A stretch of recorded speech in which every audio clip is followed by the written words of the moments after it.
Hey everyone, Chris here with Strength and Steel Reviews, and today we're checking out the Meroc Nova Row R50, a rower that's being touted as a budget-friendly alternative to the Concept 2. Now at half the price of the Concept 2 and nearly half the price of the Rogue Echo rower, this is positioned as a serious contender in the air rower market. But can this actually deliver the performance you'd expect from the big names? Or does this lower price point also indicate lower quality? That's what we're here to find out, people. Let's get to the review.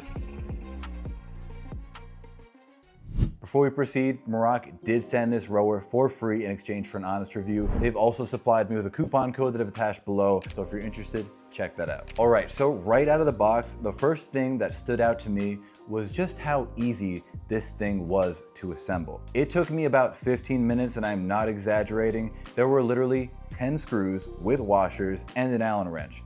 That's it. You connect the main frame, the slide rail, the support plates, and then voila.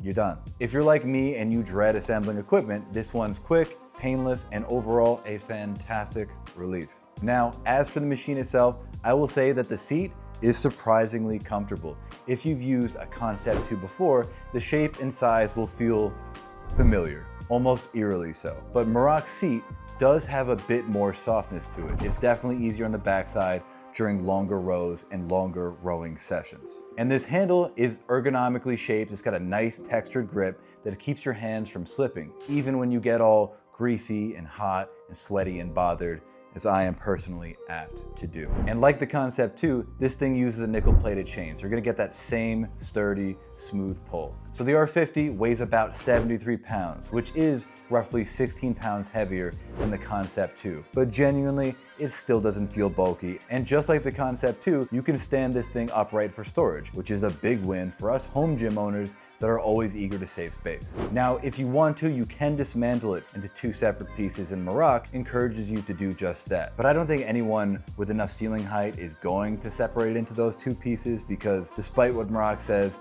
tipping it up is just way too convenient. Now, the 32 blade fan is the heart of this machine. Just like the Concept 2, the R50 uses air resistance. That means no electricity is required except for the batteries that you will use to charge this monitor. Now, to modify the resistance, you can adjust it using a dial which is located right beside the fan housing. There are 10 different resistance levels, with 1 being feather light and 10 giving you a nice heavy pull and topping out at 110 pounds of max resistance. These stirrups below are adjustable. The foot straps I find to be wide, they're easy to tighten, and they stay in place during intense rows. No slipping, no loosening mid-set, and the D-ring strap design is slightly different from what you'll see on a Concept 2, but honestly, I prefer it. The straps are thicker, which means they're more comfortable and they don't dig into your feet even during longer rowing sessions. Okay, let's talk about this display, because this is, to me, one of the weaker areas. To me, the display feels a little cheap and plasticky. There are 3 wires poking out of the back that kind of kill the clean look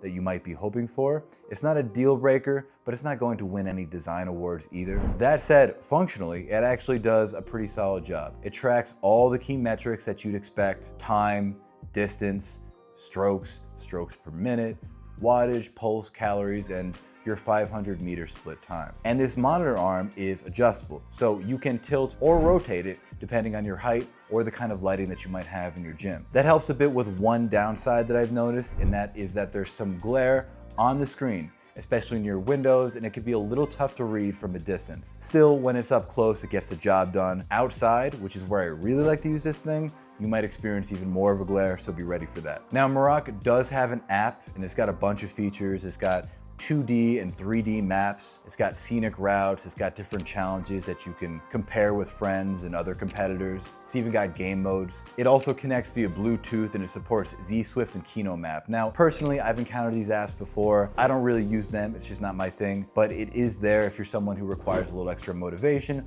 or you like to be totally immersed during your workouts. I think it's a useful tool to have. So, is this the Concept 2 killer? Honestly, in many ways, I think it is. Its murder is almost entirely justified by the price alone. If you don't care about brand prestige and you just want a smooth, capable air rower, the Meroc Novaro R50 is every bit as functional as the Concept 2. Sure, the display is not as refined, but the feel of the pole, the build quality, and the comfort, especially the seat, are all on point. And again, it's literally half the price. So unless you're chasing the name on the side of the machine, to me, this is a no-brainer. For under 500 bucks, it's easily one of the best value rowers that I've ever tested. And I say that with my ethics and principles entirely intact. But otherwise, that's it for the review. Stay strong and stay steely, people, and I will see you in the next one. Adios.